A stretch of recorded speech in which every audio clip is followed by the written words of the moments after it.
तर नमस्कार मित्रांनो, आज आपण जाणार आहोत पंढरपूरला. तर उद्या एकादस आहे म्हणून आज पंढरपूर जाणार आहोत. रात्रीचे 12 वाजले तयार होऊन बसलो आहे.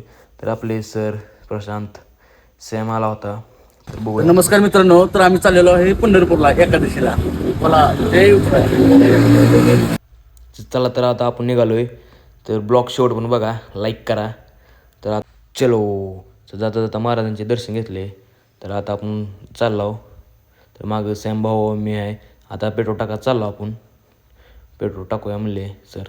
तर काय आपल्या काळ्या गोड्यामध्ये पेट्रोल टाकलं, टाकी फुल केली भाऊ. विषय हार्ड आहे. तर लालपरीला बी फुल केलं आहे. तर आता आपण चाललो तर चलो. आता सर म्हणले चला चहा पिऊया. तर आलो आपण तामिळवाडीमध्ये मातोश्री चायवाला. विषय हार्ड आहे. बघू आज जसं नाव आहे तसं चहा आहे का बघू क्वालिटी. तर तुम्हाला सांगतो. तर भाऊ काय आपला चहा करायचा चालू आहे. तितक्यात आपला चहा आला. चहा प्याला आपण, क्वालिटी भारी आहे. मातोश्री चायवाला बोलते, क्वालिटी एक नंबर आहे. चला आता जाऊया आपण पुढे. तर ब्लॉग शेवट पण बघा.